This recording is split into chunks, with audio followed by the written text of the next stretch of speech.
Please welcome Lisa Edelstein.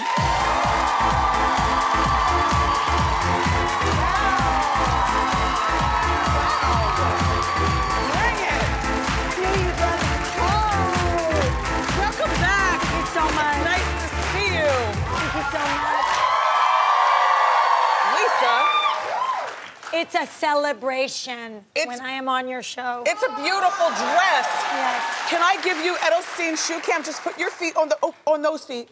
Ooh, they're peau de soie. Oh no, they're leather. Okay. Those are good. Are they pretty? Lisa, very pretty. Really you. pretty. By the way, did you hear that, Fountains of Wayne closed over in Jersey? I heard. And also the Macy's at the mall. Oh, really? Oh, yes. At the Willowbrook Mall? The Willowbrook Mall. You know, I worked at the Willowbrook Mall. You did? I worked at Chuck E. Cheese. I was Chuck E. Cheese occasionally. And then I was upselling at the register.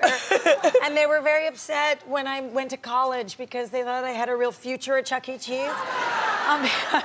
And you know what? God bless. Many people do in management, and it was a track, but it wasn't the track I was on. Then who would play your roles? Exactly. So we need you, Edelstein. Yeah. All right, so look. So the last time you were here, you were under 50. But yes. but I understand you reached the mark. Yes. How's life? Are you loving it? Fantastic. Do you have a patch or anything? No patch. Like, how'd you celebrate? I invited people from as many decades as I could remember of my life. There are a few missing years, but it was really fun. I had performers. If you were in my phone book, I reached out and it was great. About Who is 200 that? people. That's Jackie B. Jackie Beat's an incredible political satirist performer. I need that wig in my life. Yeah. Oh, her That's wig. a good one. They're amazing. That's a good one. Yeah. So now, how are the kids? I know you're stepmom. Yeah. And you're married and all that other kind of Yeah. stuff. So how is life? How is life outside of, you're navigating 50, Right. you got your show. I'm very fortunate. Oh, that's a nice He's picture. hot. Yeah, he's pretty awesome. Now, your husband is a painter. He is. He's a very talented oil painter. And as I can recall, he paints nudes. Sometimes, yeah. Oh, that's right. Look at that. That's right. Has he ever painted you? He has. We did a whole show last year of nudes. Yeah, there's one. Oh, wow. Isn't that beautiful? You know, it's a really wonderful experience. First of all, when we showed when the show was up, it was in a tiny space.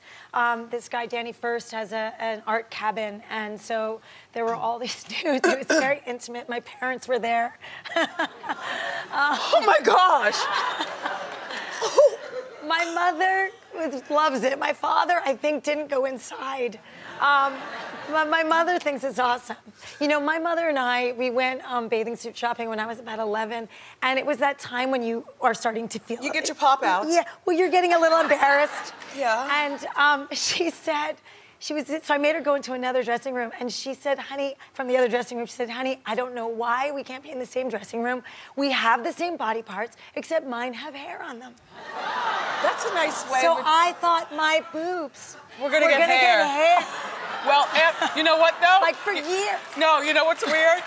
After 50, you never know. You never know. You know, there are a lot of women who get hair on their areolas and then hair with that mole that talks over here.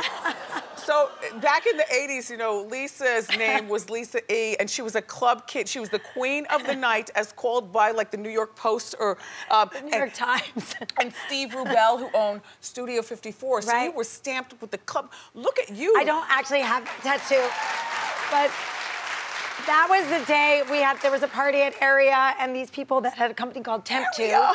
Remember Area? Yes, of course. So I'm a teenager, and somebody painted this beautiful Black Panther on my cleavage, and the next day I went to San Francisco to meet my family for a wedding, and I didn't tell them about I just painting. sort of wore a low-cut shirt. Right. My father almost had a heart attack. Okay.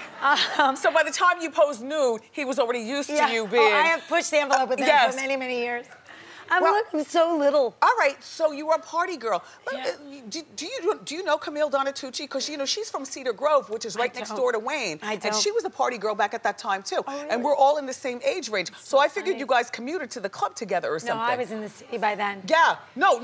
She literally commuted to the club. Yeah, no, she was in the city. Like, she was a club kid, too. Funny. You know, but there were different worlds. There was the uptown world, which was very different from the downtown world. Yeah. So, I mean, those days, there was microcosms. Yeah, and the city was really It was a very filthy. different place, yeah. Yeah. I mean, Soho, I had my 18th birthday party, or my 19th birthday party in an abandoned warehouse in Soho. You're lucky to be alive. Well, like, can you imagine an abandoned warehouse in Soho? Yes. It doesn't exist. I've been there. I was probably at the party. But Yeah. we're lucky to be alive. Yeah. Two young girls from Jersey trolling know. around.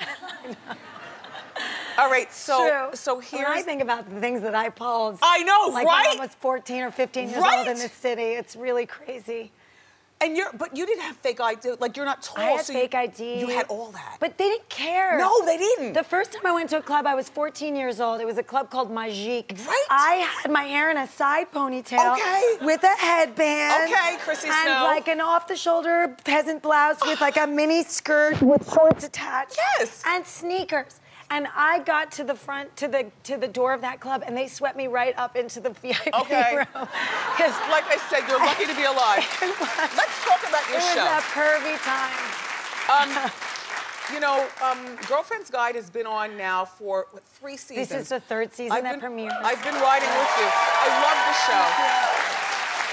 But, and congratulations, they've been renewed for 3 more seasons. Right. But here's the deal. This will be at the end of the 3rd season. It'll be the the last 5th one. season. At the end of the season, it'll be the last one. So you got your pink slip like early. Right. It's like we got to find out when we die. Right. And in a way, as storytellers, it's a real blessing. And I think for the fans, it's a blessing because so many shows are told at the last minute that they're done. In the meantime, a lot of actors and actresses have blown through all their money and they're expecting that. Because I thought about it strictly from a financial point of view. And that is, now But it's actually good financially because what it does is it allows me to know when I'm available, when I can move on to my next project, as opposed to waiting to find out whether something's going to be picked up. I know exactly the lifespan of this project. Plus, you can start stealing. Yes, like stealing is always like... Don't buy shoes on your own dime. You steal them from your wardrobe. Every single day when you leave the set, you need to have something in your bag. Why should you spend your money? It doesn't work like that at our show, but I wish. So the only thing I go home with is if I wear underwear on the show, like that I had to use, I don't leave dirty underwear behind. Yeah. Do you wash your own bras too? I my own underpinnings, I take them home. Yes. Yes.